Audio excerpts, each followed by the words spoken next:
Good mga igsoon, mayong gabi kanatong kanan. Nining katapusang misa nato sa adlaw ng Domingo sa ikatulong na Domingo sa pagkabanhaw sa atong Ginoo atong pamalandungan karon mga igsoon ang pag-apil ni Jesus sa ilang pagpanagat sa mga apostoles nga dili maoy ilang naandan nga panginabuhian mga igsoon ko diha ni Kristo. Ngan kung ato sigurong tan-awon ang gitawag nato science of mathematics, kitang tanan nakaagi na gayon niini sugad sa atong pagka-grade 1 hangtod na ta nga nagahuman sa atong kolehiyado mga igsoon, no? Niya ako on my part, personally, di kayo kong ganahan numbers. Dili sa kong ganahan mga equations. Square root, cube root, kay kuan. Mao na nga, kung tanaw niyo mo ang akong card, I personally admit that I am not good in mathematics. Mao na, usa sa ako ang mga hinungdan na siguro ang ayan ko pagpapari ako ra, no? Pero manginahanglan man ang grasya sa Dios, no? And thanks be to God, iyan gitugot nga mapari gyud ko. So wala ko mahimong mathematician mga igsoon. Sama sa mga apostoles, sila mga gitawag nato mga igsoon nga mga mangingisda, no? Apan gitudloan sila sa tong Ginoo, no longer of catching fish, but to catch men. Nga mao'y musunod sa ato ang Ginoo. Unsay nahitabo sa atong the science of mathematics? Makita nato mga kaigsunan, duha ni ka presentation ang akong ihatag kaninyo. Ang gitawag nato nga horizontal, the horizon of our view of life. O niya, the vertical poem, mga igsoon. Kung tanaw na nimo ang horizontal poem, makita nimo nga linear yung kinisiya. Niya, kung imo ni i-apply sa mathematics, mao man na siya ang subtraction, mga igsoon. O niya, kung sa atong parlance, itawag na minus. Minus kay ng tawhana. Minus kay ng bayhana. Taas kung tagbuhok. Nakita na ko sa Facebook, taas kay buhok, lagwa pa gini. Paglingid yun ng igsuon, sus, ang hero yung tao, ginakuyapan. Tuwod sa kapati siya now, paglingid ko kapag ay anak, paglingid yun, kuyapan ang hero. Paglingid ko niya sa bigas, kuyapan sa nagtabang. So, marunaan na sa Facebook mga igsuon. Kung makita na niyo ang minus sign, subtraction mga igsuon, it entails something. Kung sa magpili mga kaigsuunan, murag makaingon tao, may pagkadimalas kamay. Mga unbecomings in life that will come, something that will wash us to and through. So, kana mga kaigsuon, masay makaingon tao, pangulbaan ka, minus. Kaya naghatag man kini og nagtudlo man kini kanato nagtug-ano negativity in life. So mura ba og negative ang ato ang panglantaw. Og niini tumura ang Ginoo dili siya makabiyan nato. Mao nga siya on the horizon of our life, God the Father intervenes. So iyang ipanao ang atong Ginoo. Ano na siya? Ang mathematical, the science of mathematics mga igsoon. Makita nimo, nagikan sa horizontal way of life, of point of life, makita nimo ang entry of the point of life of God in us. So mga ang tao na himong balaan uban sa Ginoo. So makita na nimo, mag-uban na gani ng duha, mao ni siya minus sign, o imo na gani ng butangan mo, gitawag nato vertical line or sign or poem, mahimo siya positive. Mahimo siya cross. Kung sa science of mathematics pa, gitawag siya addition. 1 plus 1 equals 2. Apan, kung mingutan ko nga, o gahistutan na to ang economy of salvation, 1 plus 1 equals 1. The same.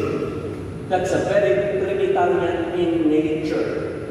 Nga parehas silang tulo, apan lain-lain ang ilang buluhaton, apan usara ang ilang ipadungan. O meaning tumura mga igsoon ko na ni Kristo, kung atong tanaw na atong kinabuhi, positive sign, ganahan kay kanianan, ano man, ganansya, opportunities in life, positivity in life. Kunya mo niya itong ganahan, bisan tuod o subok ta, positive kayo ta. Bisan tuod mga igsoon o dili kayo ta tantong adunahan, mali pa yung ipupunta.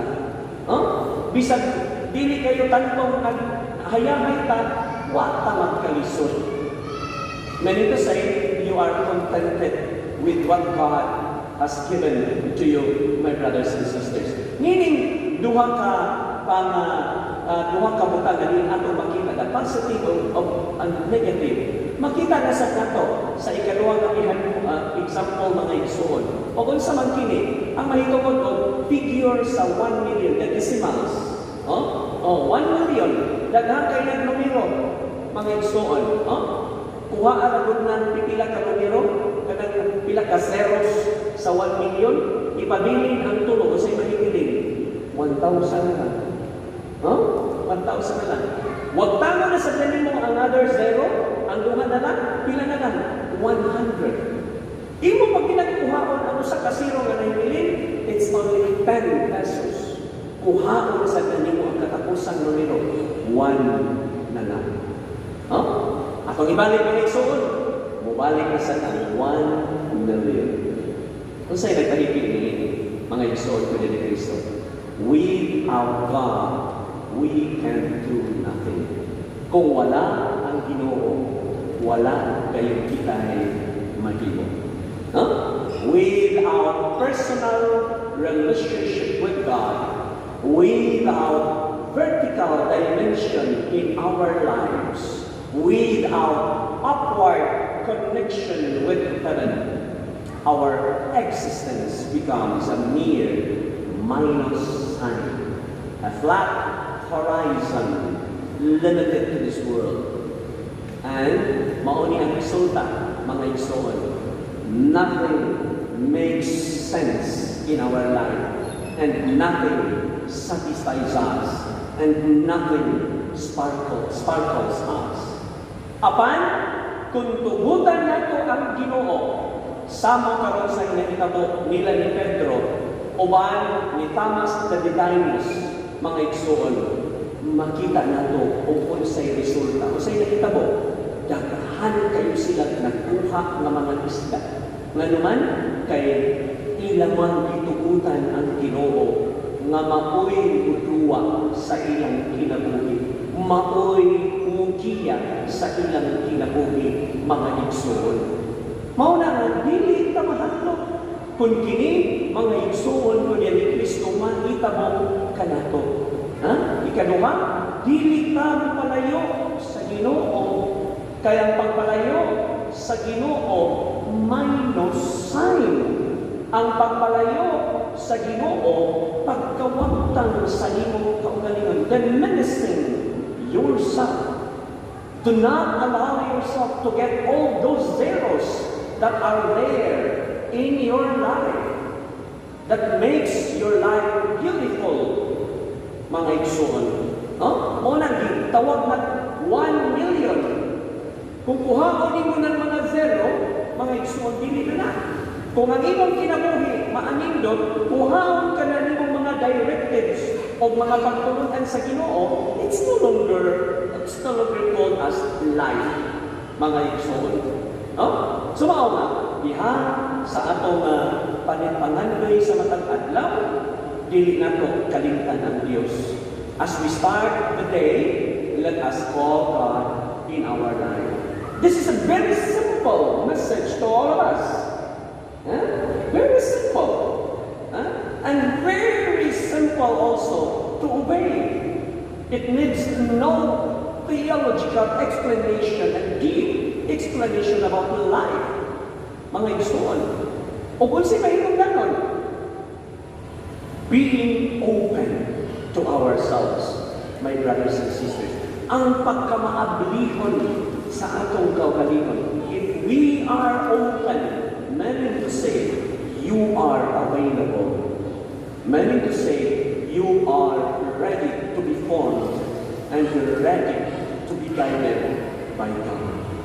O si ang Ginoo, mo prevail siya sa iyang presensya kanato through the teachings of our church, through the magisterium, through the elders of our church, your families, your father and mother, the one who taught you before until now, mga igsoon, sila will make sense in our lives. Sa mga atong paningkamutan na igsoon, nga diha sa matang adlaw nato nga paningkamot sa kinabuhi, sama na sa nahitabo nila ni Pedro, nga diin nakakuha sila daghang isda, nakikuban ang Ginoo kanila. Ang Ginoo ilang gitugutan nga mo uban ug motudlo na usab sa ilang kinabuhi alang sa ilang pagpangandam nga dakong misyon nga ilang paghimuon ngadto sa nagkalain-lahing suok sa kalibutan.